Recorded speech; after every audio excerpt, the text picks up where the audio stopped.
So, Greg, the question everyone's asking right now, how's Joel? Okay. Look, our latest update we had was this afternoon. Obviously, there's 3 fractured vertebrae in his back, so they're the main 3 concerns that he has.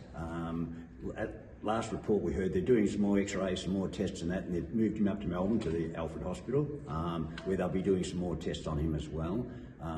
Other than that, I can't give you a definite update. Then he's up at the Alfred, and probably at the best place you can be at present would be the Alfred hospital. So hopefully we can give you more within the next couple of days. Yeah. In terms of the communication, we also want to know how the family going, Tiff, the kids, Darren, Linda, Toby, how they all go? Look, very, very well.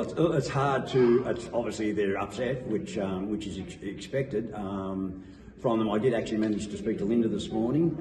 Obviously, she's still very upset, which is understandable when it's one of your own children. That and Daz. I haven't had a chance to speak to Toby and that, but reports are that coming back that they're all very hopeful that at the end of all this that there'll be good news.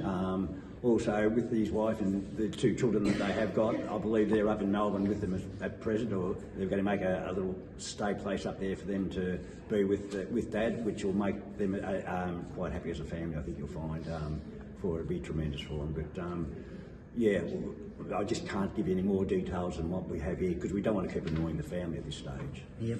Communication from neighbouring clubs and leagues, my understanding is the Corio Football Netball Club's already received a bit of support. Look, first I'd like to thank all the clubs and the people that have supported us. They've been sending messages and phone calls, and I know Darren and them have had hundreds of calls up there on their phone and messages, and I'd just like to thank the people in the public and all the other clubs that have made a call on where things are at. I'd also like to thank, we've already had a couple of inquiries from clubs like the North Geelong Football Club, have made an inquiry about running something down there one day to donate some money towards to a fund that we are going to run later on, which I'll speak about in a moment. But yeah, it's been tremendous, and the clubs, for other clubs, have been tremendous, just checking up to make sure everything's okay, because it's something happening in actual local football. Not that this is a priority, but will training continue on Tuesday evening?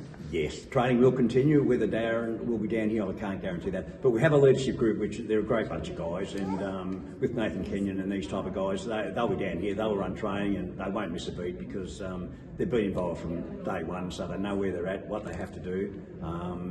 So yeah, training will go ahead tomorrow night for sure. Most important question from the club point of view, what takes place from tonight onwards? Right. So as you'll see behind me, there's some lovely ladies behind me. We've been sitting around having a look at what we can run for the family itself. One of the things that we are looking at is, which we'll announce later in the week, is we're looking at running a GoFundMe page, which will help towards, as you can imagine, when you've got injuries like Joel's got, there's a lot of money involved and a lot of bills involved. So we're looking at a GoFundMe page, and we're calling on any clubs or public people that may want to donate to it. When it goes up on the Facebook page, look, it only has to be $5, $10, whatever it wants. And it'd be great if some of the industries around the area, where it's a pretty big industrial area, could chip in a few bucks as well. But hopefully it will just help lessen the burden on the family as a family. So, but we'll release that. I think you'll probably find later in the week we'll release that date. Greg, it's been a very serious and tough 48 hours, but we appreciate you taking the time to share the club's updates. Okay, thank you very much. Yep.